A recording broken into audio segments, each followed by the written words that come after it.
After the huge success of the first Ghostbusters movie, pretty much everyone expected a sequel, but it would take way longer than expected for everyone to get on the same page about some of the details behind the scenes. From salary conversations, changes in studio presidents, and some weird issues with publicity, Ghostbusters 2 had a lot of problems, but would finally come out in 1989, a full 5 years since the original movie, and its reputation was considerably less than that of its predecessor. While the movie walked away with a good size $215 million, it was still regarded as being pretty disappointing in comparison to the first. So what happened, and why did this movie start a hiatus for the brand for over 20 years at the box office?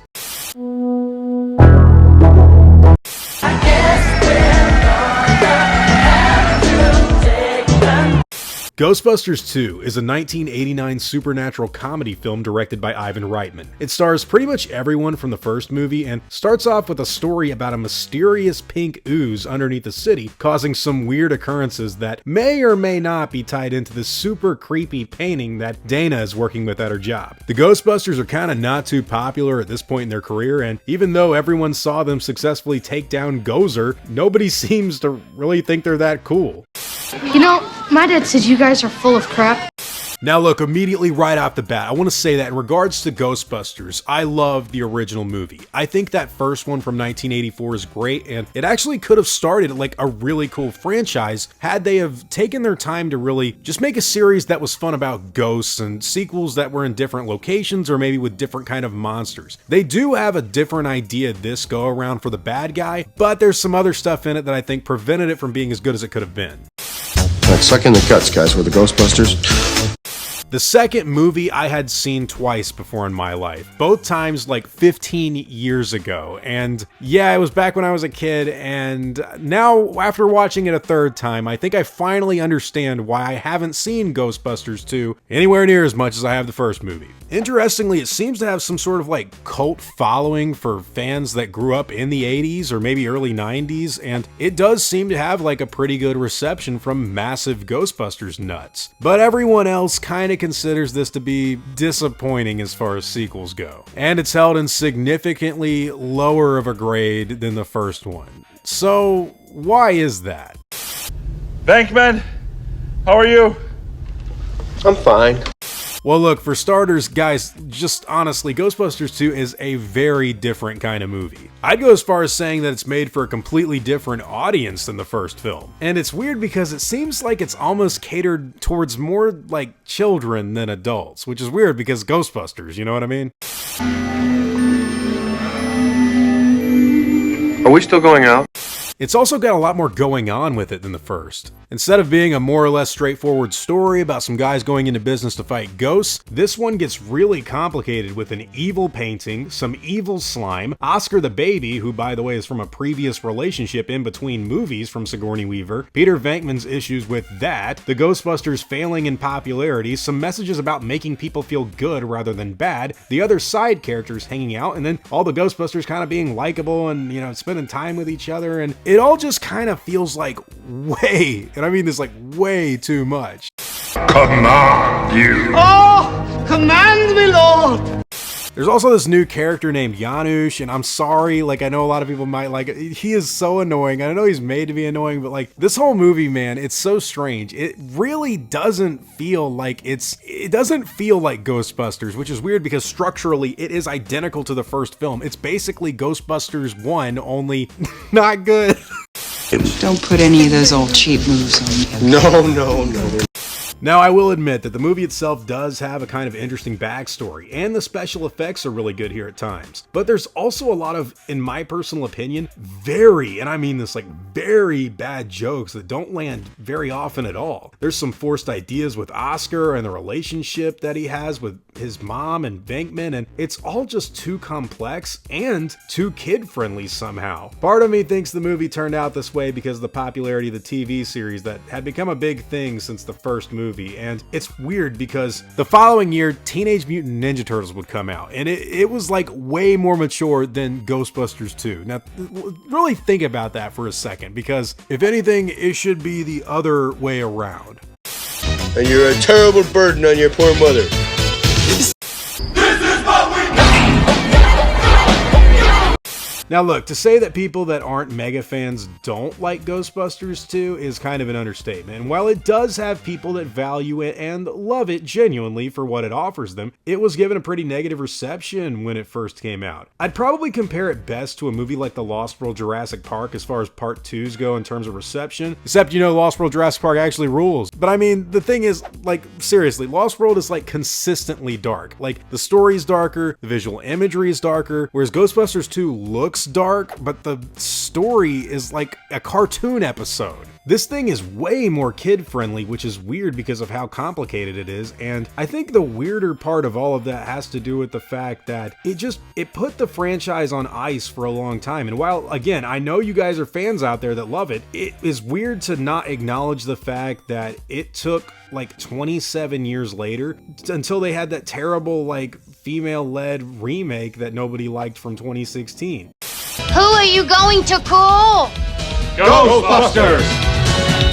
And look, it's not just the people like me that didn't enjoy the movie. A lot of people have said this stuff. Ivan Reitman, the director, thought the movie's critiques were coming from people that wanted a film more like Batman than a happy, upbeat style from what they'd made. Especially since Batman was a huge hit that year, which, yeah, that's the other thing. 1989 was a massive year for movies at the box office. Alongside Ghostbusters 2 and Batman, you had Karate Kid 3, Indiana Jones and the Last Crusade, Back to the Future 2, Lethal Weapon 2, Star Trek V, The Final Straw, Uncle Buck, Honey, I Shrunk the Kids, and look, it was just a very busy year. So I will give Ghostbusters 2 that. A lot of competition, and it was probably never going to be super successful in that kind of environment to begin with. But still, you gotta admit, like, can you at least be a little bit funny?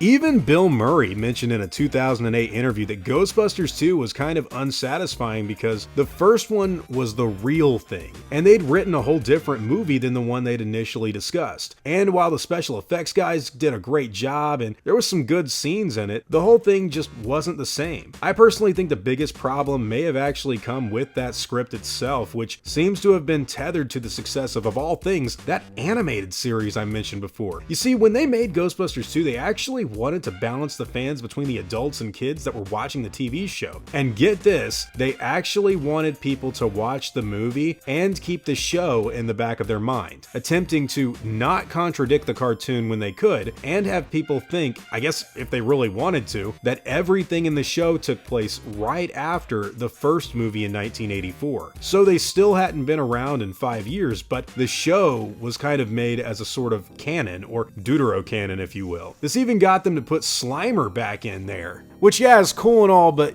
I do think that them changing the script and trying to cater more towards the younger demographic, that's part of what really cripples this movie, because it's also really way more complicated. I don't understand, like, I kind of don't know how this movie came out the way it did, if I'm being honest. Now we've also got to talk about the big bad in this film. Vigo the Carpathian is this dude that used to be an evil murderous magician, and he's stuck inside of this icon or painting, and I guess the slime underneath the city is making everyone angry, and he's gonna use it to come back. And while I will admit that it is a cool backstory and it's kind of a cool amount of imagery you get along with it, especially at the end, I just wish it was a little darker and a little more funny. Like, Gozer and the Terror Dogs were cool in the first Ghostbusters film, and they're fighting like the Marshmallow Man. The Ghostbusters got to go up against him, but this one has got like cool imagery, but it's also got this weird, I gotta say, kind of lame stuff with the Statue of Liberty, and like, it doesn't make any sense. It's kind of silly. Like, how do they even get that back there, like where it's supposed to be?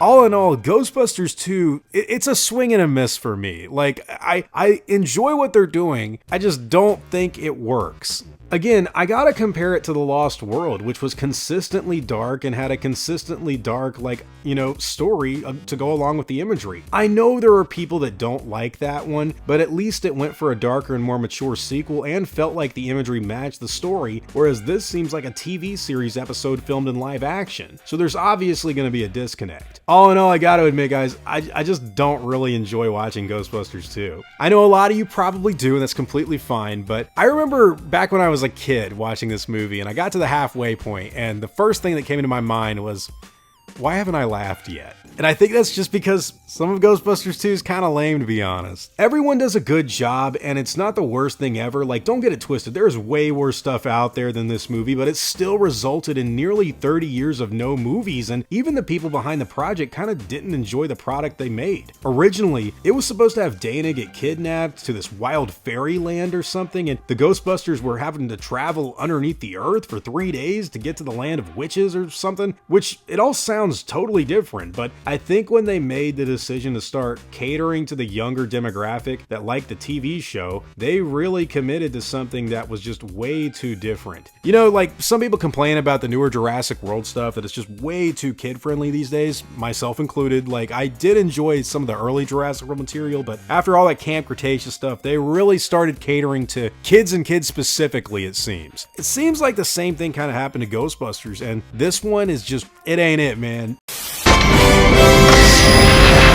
Unfortunately, this is the movie that really did kill Ghostbusters for a long time. I know some of you guys love it, and I understand. I feel like I've given you a fair shake, by the way, so don't get it twisted. If I had to pick a favorite scene, it would be that great ghost montage towards the end of the film, especially seeing Cheech Marin look at the Titanic. But my least favorite is literally anything that has to do with the Statue of Liberty. That is all stupid. I can't take any of it seriously, and these people should be running in fear instead of cheering for the Statue of Liberty, like crushing cars and walking down the road. It is bonkers and nowhere near as fun as the Marshmallow Man. I do like some ideas here and there, and the movie isn't unbearable. Unfortunately, it's just a rehash of Ghostbusters 1, and it's only, like, not good.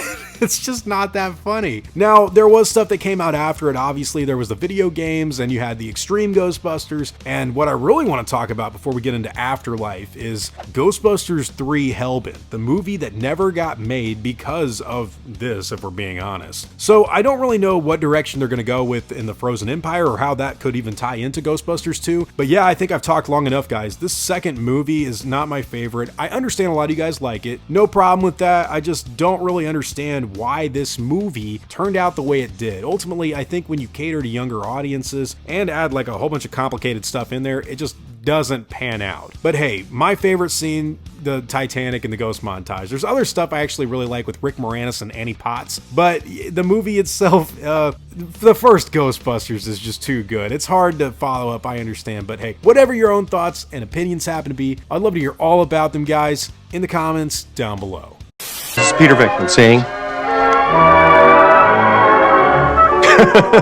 Let me tell you something, brother. Thanks for taking the time to watch this video. I really appreciate it, and if you'd like to see more, don't forget to like, subscribe, and hit the bell notification so you can be updated when I put out new videos. God bless you all. Christ is King. I hope you all enjoyed your time, and as always, take it easy.